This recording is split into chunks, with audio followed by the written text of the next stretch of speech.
My husband had been unreachable for nearly 3 days. He had told me, I won't reply for a while, but I was getting really worried. I started thinking about calling the police. Just as I was about to do that, I got a call from someone at work. She said, "Ma'am, your husband passed away in an accident." I was shocked. Why was she the one to call me? But I couldn't think about that right then. I rushed to the hospital and saw my husband's body. It was so badly injured I could hardly recognize him. My name is Harper. I'm 28 years old. I've been married to Christopher for 2 years. We live together, and I work at an IT company. We dream of having kids one day but haven't planned for it yet. Christopher was 30 and very dedicated to his job. Recently, he had even been in line for a promotion. I remember how excited he was when he told me about it. "Harper, listen, I might get a promotion soon." "Really? That's amazing," I said, thrilled for him. "Yeah, it's been tough, but I'm glad I worked hard." Christopher had been working so much, even on his days off. Sometimes, he'd come home late, almost at midnight. I worried about how much he was pushing himself, but seeing him happy made me happy too.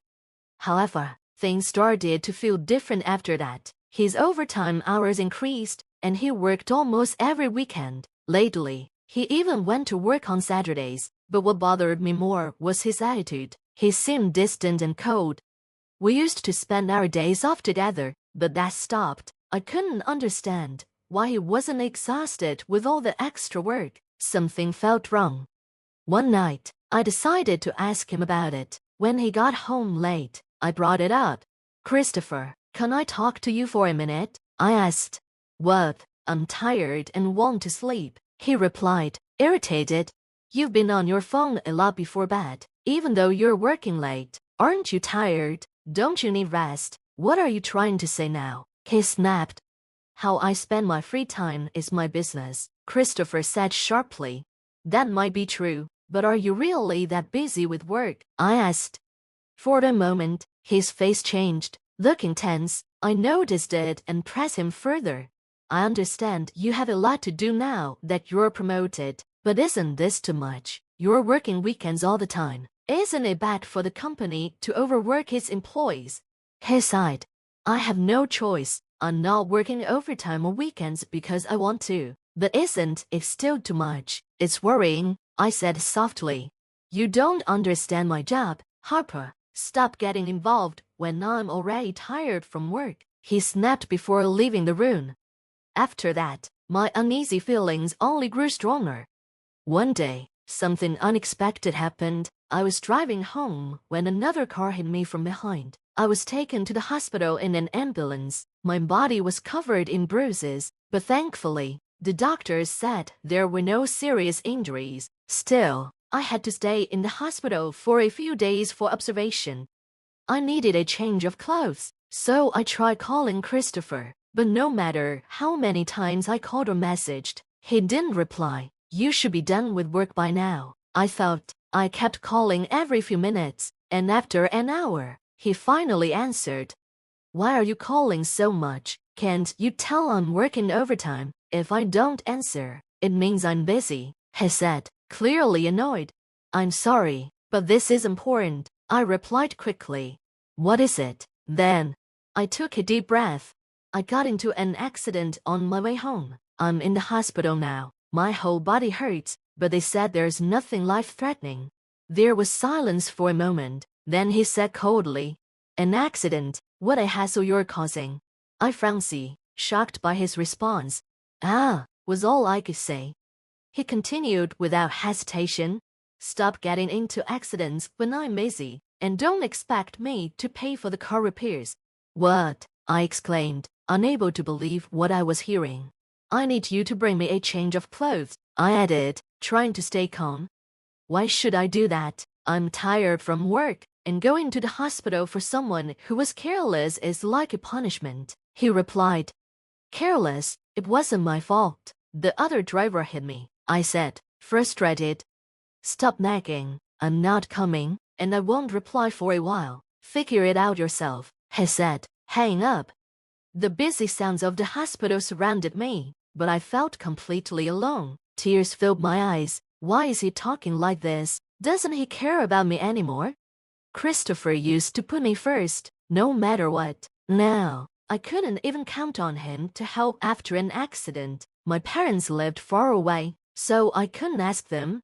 I kept messaging him, hoping he'd change his mind, but he never came. In the end, I had to buy everything I needed from the hospital store. After that, I tried contacting my husband a few times, but 3 days passed without any reply. He had told me he wouldn't respond for a while, but this long without contact felt unusual. I started worrying. What if he got into an accident too? That thought crossed my mind. Just then, I heard a knock on my hospital room door. Yes, I said. It was my co-worker Jasmine. We usually got along well, and she had come to visit me. Jasmine, you came. Thank you, I said, surprised but glad to see her. I was shocked when I heard you'd been in an accident. I came after not seeing you at work for a few days, Jasmine said. It's nothing serious, just some bruises and a broken bone, I explained. That's serious enough, but I'm glad you're okay, she replied.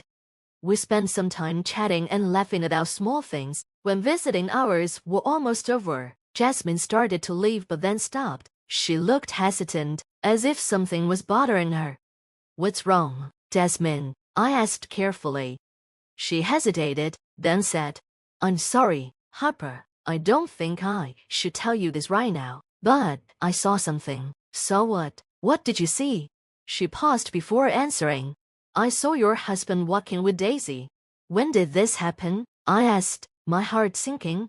3 days ago, she said. Daisy was a junior co-worker I had mentored when she was new to the company. Even now, years later, we still went out for lunch once a week. Why would she be with Christopher? The last time they met should have been at our wedding. Could it be? No, there's no way they would do that. Despite trying to convince myself, the worst-case scenario entered my mind. Jasmine explained that she had seen Christopher with a suitcase, walking with Daisy, and since that day, Daisy had been on paid leave. Feeling uneasy, I called Christopher's office. My suspicion was confirmed. Toe had taken paid leave 3 days ago. In that moment, doubt turned into certainty. My husband, whom I loved, and Daisy, whom I cared for, had betrayed me, both of them, at the same time. It all started to make sense. Maybe Christopher's increased overtime and weekend work were just excuses so he could meet Daisy, or maybe they had already been involved before that. I thought back to his cold behavior. Recently it wasn't just work stress. So that's why he changed. Everything clicked. Without thinking, I dialed Christopher's number. I hadn't tried calling him much over the past few days, assuming he wouldn't answer. But now I couldn't let this slide. I kept calling, again and again, until he finally picked up. After 30 minutes of constant calling, my husband finally answered. He sounded irritated. What's your problem? I told you I wouldn't answer for a while, he snapped. Are you really so busy that you can't even answer your wife's calls? I shot back. Of course, I'm working every day, he replied defensively. I pressed further. Even though you're on paid leave until tomorrow, what kind of work are you doing? There was a brief pause. It seemed like he was trying to come up with an excuse. What? I didn't take any paid leave, he said nervously. Don't play dumb. I already checked with your company, I countered. After a moment of hesitation, he tried to cover it up. Well, actually, I just wanted to take it easy for a few days. I've been relaxing at home, he said. I didn't hold back. Oh really? With Daisy, and packing a suitcase too. He frowned, realizing he was caught. Finally, he gave up the act. So you know. Yes, I'm on a trip with Daisy. Now that it's out, stop bothering me, you ugly woman, he said coldly. I felt my heart break. Why? Why with Daisy? I asked, trying to understand. Why do you think? She's younger and cuter than you, he said bluntly. That hurt more than I could describe. That's your reason. Enough already. I'm having fun on this trip. Don't bother me. Don't worry, I'll divorce you when I get back, he added with a laugh before hanging up. In that moment, the love I once had for my husband turned into pure hatred. I couldn't forgive him for such a terrible betrayal. I vowed to make them pay. The next day, I was discharged from the hospital and started planning my revenge. I searched for a lawyer on my phone to begin preparing. Just then, my phone rang. The name on the screen made my stomach turn. It was Daisy. I was surprised but gathered my courage and answered. Hello. Her voice was shaky. Harper, I'm so sorry. I'm really sorry, she said. Isn't it common sense to apologize in person? I replied sharply. Why yes, you're right, but that's not the point right now, she stammered. I frowned. What do you mean? Her voice trembled as she said something I never expected. Your husband, he died in an accident. What? What did you just say? I asked, stunned. I could barely find the words. He's dead, she repeated. What? What are you talking about? I asked, confused. Christopher, he was on the trip with me, but he got into an accident on the way back, Daisy admitted. According to Daisy, they had just returned from the airport when the accident happened. Christopher was hit by a car. Though an ambulance arrived quickly, he wasn't moving. To my shock, Christopher had been taken to the same hospital I was in. I hung up immediately, explained the situation to the nurse, and hurried to his side. Since my broken bone hadn't fully healed, I moved as fast as I could on crutches. I expected to be taken to a morgue, but to my surprise, Christopher was still alive. He was badly injured and unconscious. Not long after I arrived, Daisy rushed in, breathless. When she saw Christopher lying in the hospital bed, she collapsed, overcome with emotion, but when she realized he was alive, relief washed over her. There was so much I wanted to say, but given his condition, I decided it could wait. I told Daisy we'd talk later and went home. A few days later, Christopher narrowly survived, but the accident left him paralyzed from the waist down. He would now need a wheelchair for the rest of his life. When my in-laws found out about his affair, they were furious. They visited him in the hospital and, despite their concern for their son, scolded him harshly. You brought this on yourself by cheating, they said.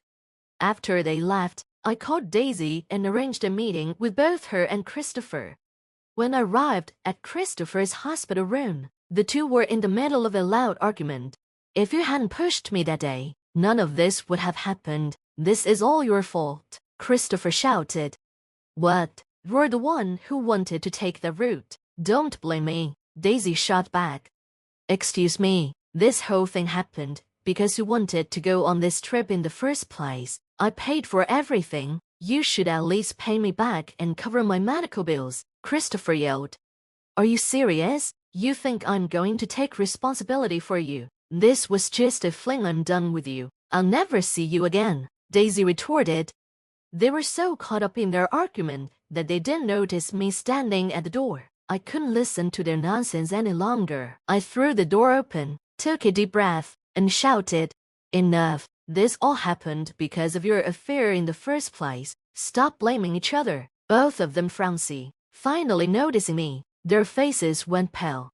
Harper, Christopher started, while Daisy stammered. Emma. Ignoring their nervous looks, I continued. How can you two still argue in a situation like this? Do you even understand what's happening here? Christopher was the first to speak. Harper, don't worry. I'm done with this stupid woman. I'll break up with her for good, he said confidently. I raised an eyebrow.